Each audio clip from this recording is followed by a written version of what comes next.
All right. Hey, everyone. It's Investment Tuesday from a new location. As you can see, I am not in my regular surroundings. Without my books, without all my toys in the background, I am at my place in West Virginia and recording Investment Tuesday from there. So don't mind the incredible light. I'm doing this in the afternoon, and there is a halo. Do you see that? Yeah, it's pretty cool, right? Anyway, don't let that distract you. We've got an incredible Investment Tuesday that is jam packed as usual. And today we have a popular topic that everyone is going to want to know about. Starts with an F.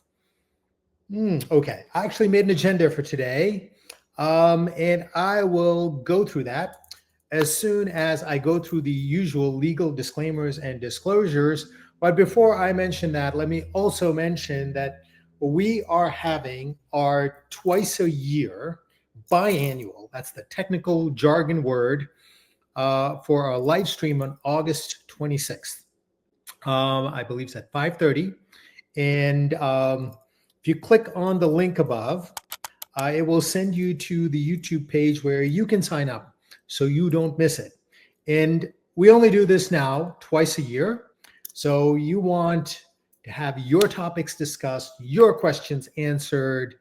This is the time to do it. So check that out. Next, keeping the lawyers happy, fed. This video and the content from ATG Digital is not investment or financial advice. It is presented to you as opinion, information, engagement, and entertainment. Whatever you choose to do with it, it is your responsibility because it is your money. Next, all ATG Digital content may contain errors, oversights, and mistakes. Understand that investment operations have significant risks and can lead to the loss of your principal, meaning you could lose money. Next, I, the owners, employees, contractors of ATG Digital, we own, we trade, we transact in the securities that are mentioned in this video and all content from ATG Digital. We do not take money from companies, crypto sponsors, promoters to recommend their stocks or crypto tokens. This is a widely done practice. We don't, for better and for worse, for gain and for loss. We are independent. We put out a lot of content. Our team is busy week after week. We've got the Substack that goes out every market day. We've got the Ballman Speculating podcast, which goes out every 3 weeks or so. YouTube, I'm on at least once a week. And then we've got social media. I am quite active on X, and then we are reasonably active on Instagram and Facebook. Oh yeah, I always forget to get set up for this, which is that you can actually join and become a member of this channel, right? Of this channel. Let me show it. Right? If you go and click on that subscribe button here, it will take you to a membership form, and you can see that we have a number of subscribers already.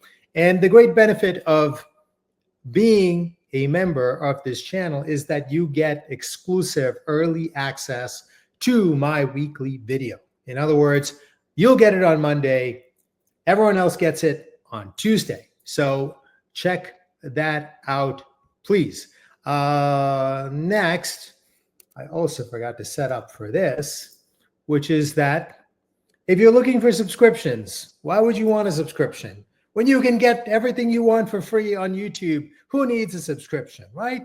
Well, if you want to know when to sell, if you want to know more background behind ideas, you want ongoing commentary, ongoing guidance on stocks, on markets, on crypto, on Bitcoin, on everything, well, then you would go to atgdigital.media, and the webpage, it's important that it be atgdigital.media. There are a lot of copycats out there that will change one letter, that will change, put a dash.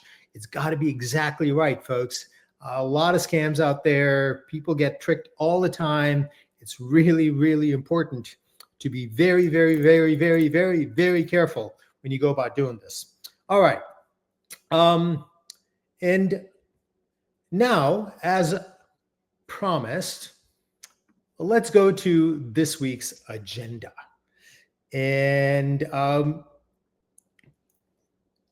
think by far one of the most popular topics that I am associated with is Fannie Mae and Freddie Mac, because I've been making videos about this for 5-6 years, right? I mean, so I might be one of the longest running creators, gurus, content makers on Fannie Mae and Freddie Mac that's out there. And my sense is, and the fact pattern and the evidence and the research all point to that this saga is finally nearing an end and a new beginning, if you will.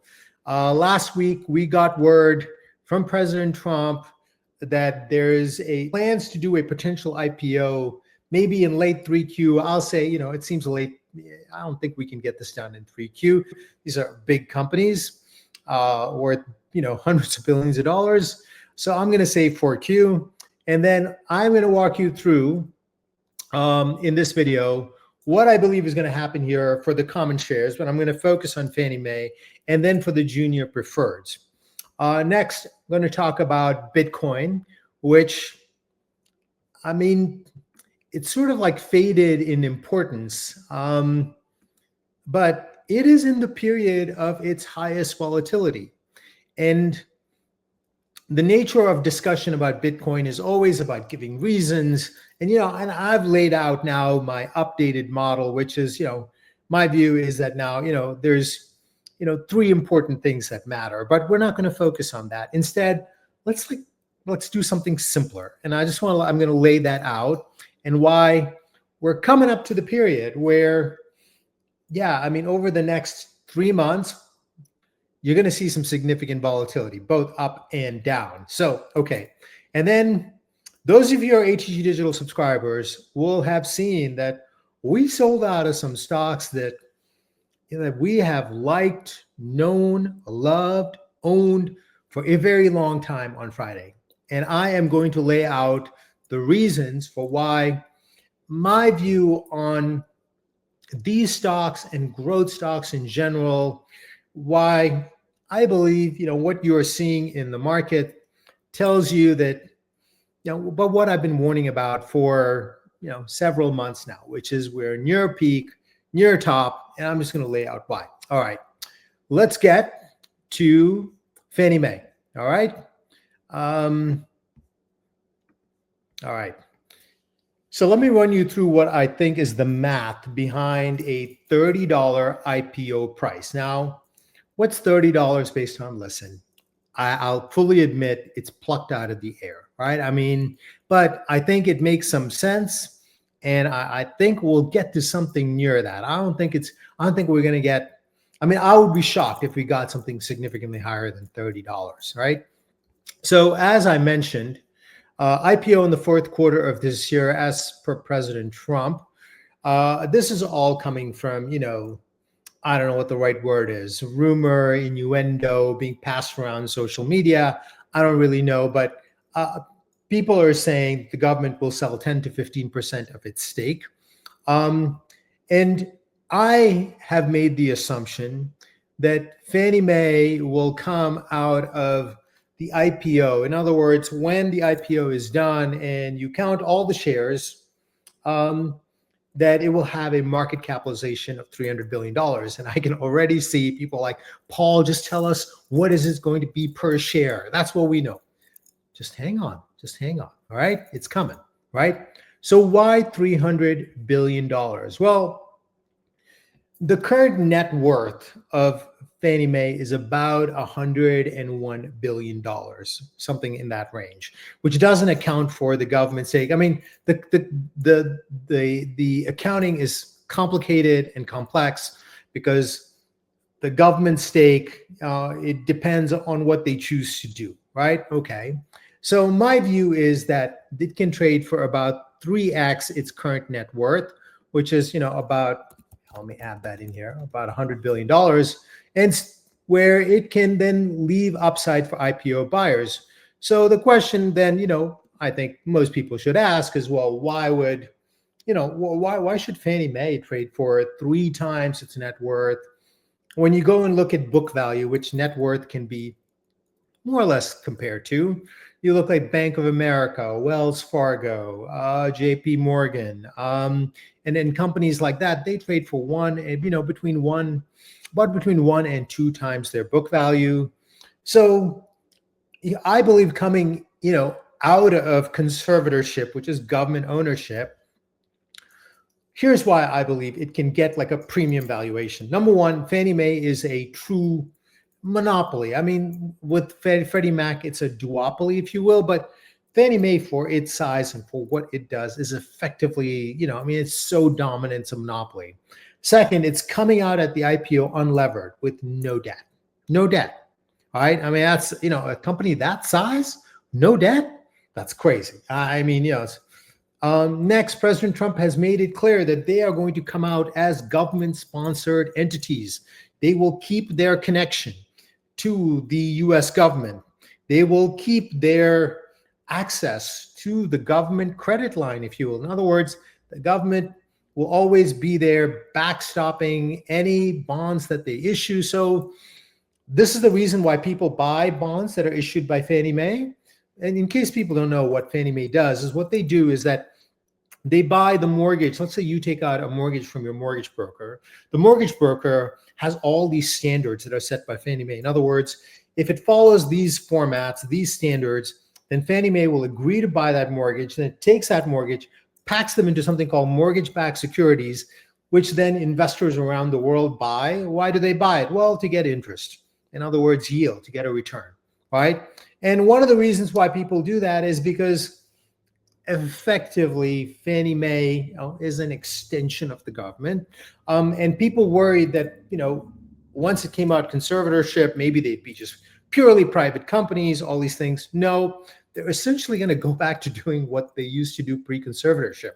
Next, I would argue that Fannie Mae's revenues, earnings, cash flows today are materially unrepresentative of its future because, well, number one, if you go back to what got it into trouble in 2007 and 2008, is that they always acted as the sort of like the counterparty or the adult in the room, if you will, when mortgage-backed securities, right, when nobody wanted to buy them because there's a panic in the real estate market, a panic in the mortgage market, a panic in the bond market, a panic in markets. Well, Fannie Mae would borrow money and essentially buy mortgage-backed securities, essentially balancing and managing the market. Well, they got into trouble as a result of this because, various governments sort of like took their eye off Fannie Mae and Freddie Mac, and they're like, well, let's borrow unlimited amounts of money and and just buy, as many bonds as we can, not trying to balance or manage the market, but essentially trying to use leverage and debt to essentially, make a big bet and earn money. And that's what got them into trouble. But now with, new regulations, they can't do that. But almost certainly the government will want them going back to balance and manage the mortgage-backed securities market, because the Fed did it after Fannie Mae and Freddie Mac went into conservatorship. They started to buy and sell mortgage-backed securities to manage the market, but they've stopped doing it. And, without them, you can see, mortgage-backed securities and mortgage yields are trading at a huge spread over the 10-year bond, one of the highest spreads in history. And that's a function of the fact that nobody is in there with, trying to balance or manage the market. Next, it's not operated like a private company. There's likely lots of efficiencies likely to be unlocked after 17 years under government ownership. I think that's going to be an easy one, which is that even semi-private ownership, even regulated utilities likely operate more efficiently and someone that, essentially has been completely under government ownership for 17 years, right? And there's been likely, I mean, between the shifts in technology, the huge increase in prices of real estate, the need for adjusting for all these things, there's going to be many opportunities to expand its business in the future that it can do within the context and rules that they have to follow now. All right, here's the part that all of you have been waiting for, which is that let's do the math of Fannie Mae ownership in this potential IPO pricing. All right. Now, I said very clearly, I picked 300 billion, a little bit by market feel, a little bit by, all the different research that I have done.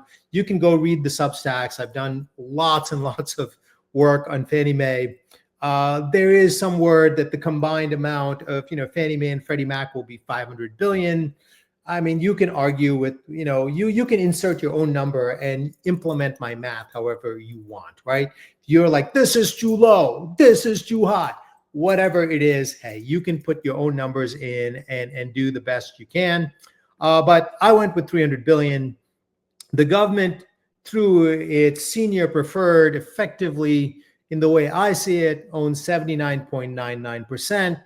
Investors own 20.01%. If you want to know why this wacky split came about, go back and watch some old videos. I've explained this multiple times. The investor ownership is 1.16 billion shares, approximately. It's a little bit under that. So if we go with my math, you got 300 billion is the market cap. The investors own 20.01%, which is about 60 billion. And there's 1.16 billion shares that are, owned by the investors.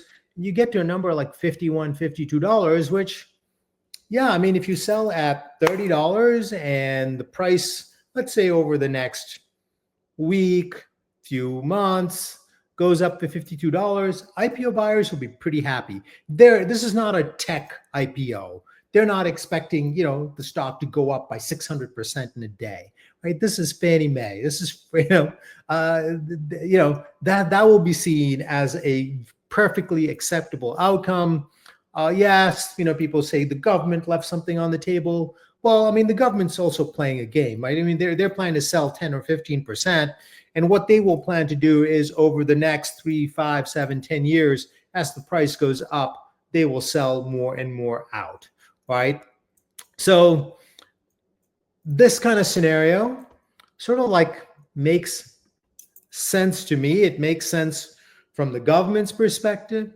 It makes sense from the current investor's perspective. It makes sense from the IPO perspective.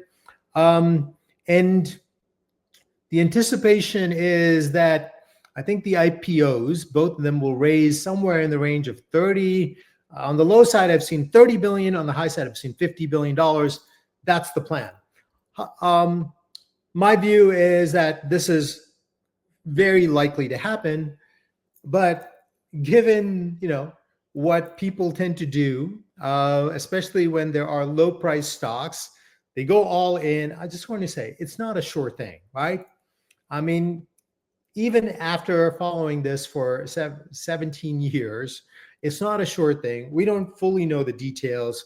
I'll say that, there's a better than 50-50 shot that this happens in some way, shape, or form, but it's not a sure thing. All right. And, I just absolutely have to say that. All right. Let us move on to Bitcoin. I was looking through a worksheet that I presented at the halving. All right. And I have gone back and looked at all of these dates, like, halving to the top, halving to the bottom, bottom to bottom, peak to peak. I mean, all these relationships between price and date. But today I'm just going to keep it simple, which is that this weekend, Bitcoin is nearing $120,000. And it's now 451 days since we went through the halving, which was in April of 2024. 451 days, right? And when I go back and look at my spreadsheet, previous halving tops have come after 548 days. That was 2020. That's the longest so far. 525 days, which was 2016. 366 days, which was 2012, was the shortest. That was the very first halving. This way of looking at it, counting days versus getting into arguments about well, what really pushes Bitcoin? Is it the halving cycle? Is it Fed funds? Is it the Fed flows? Is it inflation? Is it electricity prices?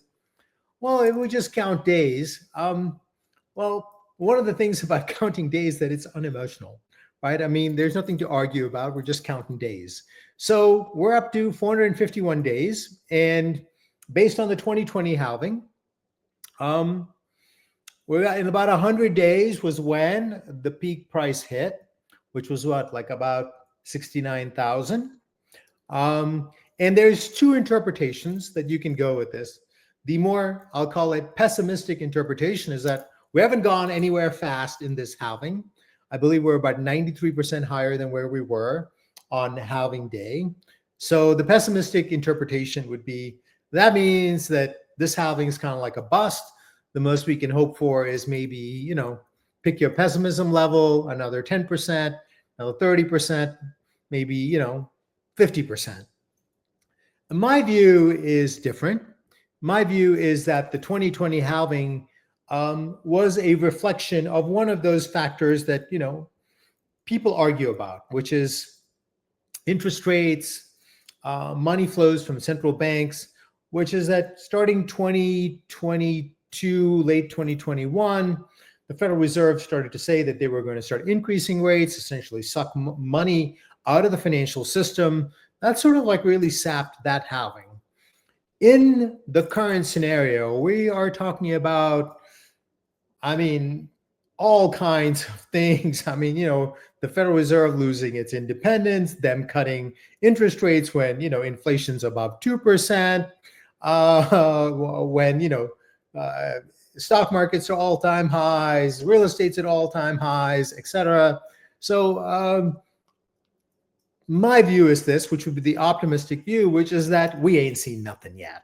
We just have not seen anything yet. In other words, this cycle is going to stun, shock, and surprise people by the blowout volatility it sees in the next 3 to 6 months that very few people are expecting or believe in, because, the facts are it's 93% higher. It's 451 days, over 1 year. People are tired. People expected more. People were promised more. And they're like, done with it. Well, I haven't given up. I am still bullish. I am still optimistic. I am still positive. And my Bitcoin peak price, and I want to define what peak price means, because many people are like, it's going to go to 1 million, and they have it stuck in their head, 1 million. Listen, prices don't sit there, right? A peak price means, that's where it is. And then, there's like a rounding down from there. But my expectation is still that Bitcoin will get to somewhere at near around $1 million. Could be slightly above, could be slightly under. And that is based on looking at past halving cycles, having now a more, deep understanding of this interplay of the scarcity driven by the halving cycle, money flows from central banks, and then the cost of producing Bitcoin. These three things interact, and the missing element, the missing element in 2020, which is why we never got to 100,000, in my opinion, is that, right as we were supposed to go through the most, there's periods when that halving scarcity really starts to hit, right? And if money is flowing, meaning that the central banks have opened the taps and are flooding, the markets with money, well, they chase scarcity. They chase scarcity. And nothing really is as scarce as Bitcoin. not gold, not silver, not Ethereum. Nothing's as scarce as Bitcoin.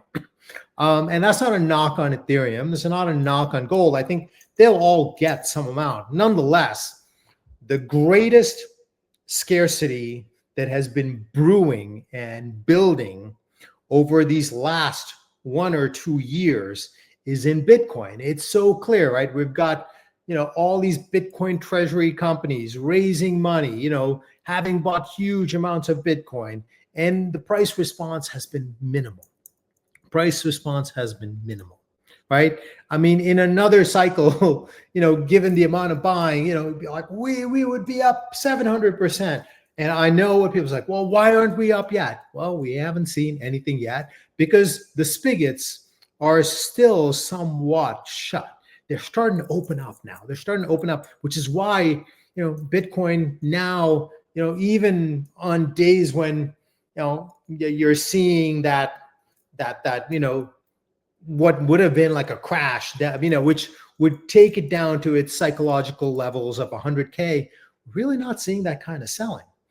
There's no one that really wants to sell Bitcoin en masse for 100K. And it's clear increasingly, there's not even people that really want to sell it for 110K. What we really haven't seen is rabid, significant, big scale, participation of retail individual investors who are the most price insensitive. They just don't care. They want in and they will want in any price, kind of like, what, you're seeing with NVIDIA and others.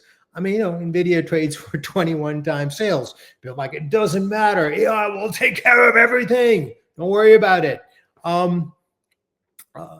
We haven't seen those folks come in. We haven't seen them come in, but they will. They're not going to come in at 120. They won't even come in at 150. I think once we get to 200, 225,000, 250K, people are like, 250K? Wait, what happened? Wasn't Bitcoin just at 120? What happened? Now they're like, oh, I need to get going, right? So then, we'll go through some ups and downs. I mean, my view is that, look, if 2016 can happen in a certain way, we can have that happen in a different way. And this time around, I mean, Bitcoin goes to whatever, 200, 300, 400,000, the firepower, right, that is sitting there to go and chase this is orders of magnitude greater than what it was in 2016. We have, we've got pretty much, we've got these Bitcoin treasury companies. That's one layer. We've got the ETFs. That's a second layer. And then we have investment management companies. I mean, I just saw something put up in one of our Slack channels that Harvard has bought into the Bitcoin ETF, right? I mean, investment management companies, though, BlackRock and others, they're buying. So we've got all these layers in place. We just need that liquidity tap to open up a little bit more, which a September, interest rate cut, yeah, that could definitely be the kindling for this. All right, other crypto. Second last thing on the agenda for today. I see a lot of things on social media that essentially look for, they're all looking for a replay of something that we've gone through, where people have used, the Bitcoin sort of like reputation to extract money from people. In the 2012 cycle, it was ICOs, initial coin offerings. In other words, hey, I've got this brand new coin. Give me your Bitcoin, I will give you my ICO. People who did that in 2012 today, thinking that, and I was one of them. I participated in some of these dumb ICOs, and I wish I kept my Bitcoin. In the 2016 cycle, it was NFTs, right? I mean, so people are, and then I guess, to some extent, it was also meme coins. So people have all these expectations based on like, oh, well, that happened then, it's going to happen again. Personally, I believe that this crypto cycle will be more muted for most or even many speculative crypto assets, whether it be NFTs, whether it be meme coins, ICOs. And I think this will be a cycle for quality over speculation. And the primary reason for that is the role of institutional investors who are less speculation minded. I don't think they're going to sink $1 billion into Shiba Inu. So they are going to chase, in my opinion, higher quality crypto that has utility, usage, adoption, that have some real economic prospects. And they will start to bring a level of detail and research to crypto that crypto has not been subjected to, which is that most people who own crypto tokens have no idea about the inflation rate or the token emissions. What are token emissions? Well, it's how blockchains pay for themselves. Because remember, there is this, everyone's focused on the token, but there is actually a blockchain network, and those have expenses. There's computers that are running all the time to process the blockchain transactions. How does it get paid for? Well, if there's not an actual project, platform, that's paying for it, well, they just issue more tokens. The tokens that you own, they just keep issuing it to pay for it. And that's why, most token prices just keep doing this. So the inflation and token emissions rate in this cycle, I believe, will become a much bigger deal.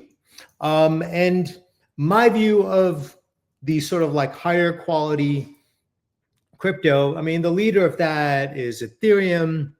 There's a lot of DeFi coins that we own. It may seem like a joke to other people, but just by function of the fact that it's lasted and it's held this much value, Doge is among the higher quality crypto. Yes, I'm aware it's a meme coin, yet it's a meme coin that is the original, right? And that's the very first one. Everything else is just a copy. Doge actually has users. Doge actually has usage. It is used as a medium of exchange among people, right? So it has an actual role. XRP, and if you're an ATG subscriber, all the others. You can check out our portfolios for more. All right, take one more break here, and then let's talk about cashing out of growth. And it feels like, I mean, I wouldn't bring this up if we were just selling, and I felt that the cycle would continue. My sense and feel is that this is a peak, sort of like 1999 and 2000. That was a peak for growth stocks that lasted, I guess, depending on when you want to measure, about 15 years, right? And it feels the same way. There's so many of the same signals. There's so much of the same language. There's some of the same arguments. I keep being told some of the same things that I heard at the time. So if you go through last week's video, I walked you through many signals of a top or peak. I'm not going to do that again. All right. You can check last week's video or go back and look at many of the ATG updates where I've been showing folks so many different signals saying, yeah, this is not something you see at bottoms. This is not something you see in the middle or in between periods when prices sometimes fall, and then there's a correction and you'd buy at that bottom. This feels like a peak. This feels like a top. Now, peaks and tops are not one day. They're not one price. They go on for a period of time, right? So people's like, well, Paul, I bought XYZ stock and it's up 150% since you told to sell. Hey, I'm guilty as charged. I can tell you, I sold a lot of stocks technically early in 1999, 2000, but later on in hindsight, I was pretty happy overall. Right? I didn't nail every top. I didn't get my timing perfectly right, but I kept a lot of the gains from that cycle. When a lot of the people that were the true believers that were telling me I was wrong, that were telling me that I didn't get it, etc., they held on, and for the most part, they lost everything. Right. So last week we sold out of silver tier a bunch of our growth stocks. Why do we sell?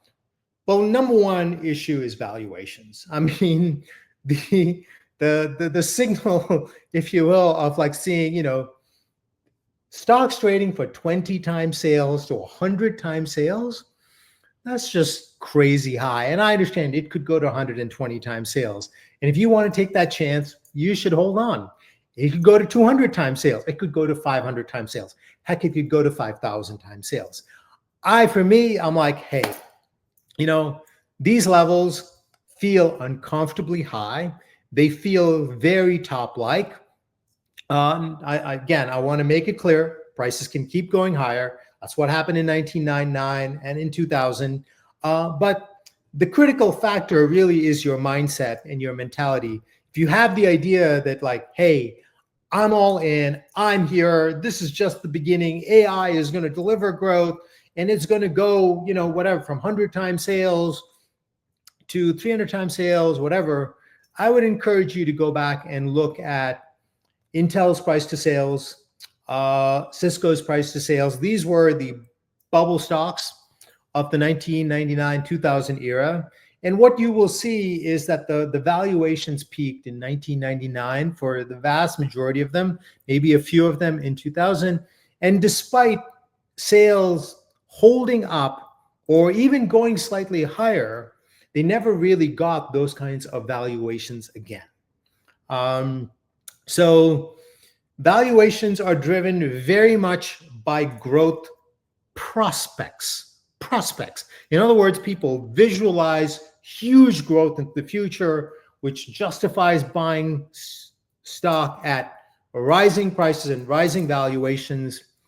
However, my experience from 1999 and 2000 is that even small reductions in growth, they cause huge falls in the stock price when valuations are this high. And seeing valuations this high made me think, wow, I'm just looking at price charts that look like this, right? And I'm like, you know what? Maybe there's another 20% upside. I mean, you know what? It's just, things that look like this look like a vertical straight line. And there's a lot of charts like that in the market. Yeah, those don't signal bottoms. They just don't signal bottoms. You didn't see that in 2008. You didn't see that in the kind of mini crash that we had in 2016. So that's my view, which is that the signs continue to show that there is euphoria in the market, that valuations are crazy high, prices are crazy high, expectations are crazy high. That's not the signs of a sort of like, certainly not signs of a bottom. It's not even the signs of, the period in between where, from the bottom prices are going up and there is churn up and down and there are, mini bottoms there. No, this feels like a big top. All right.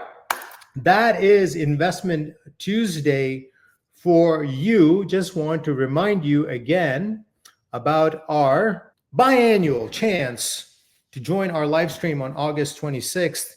And you can click on which side should I go? I'll just put both hands up because I can't tell which side Dean may put this on. Click on the link above and you can sign up. And if you have questions on any of this, you get a chance to ask me. I want to thank you all for attending Investment Tuesday. This is Paul saying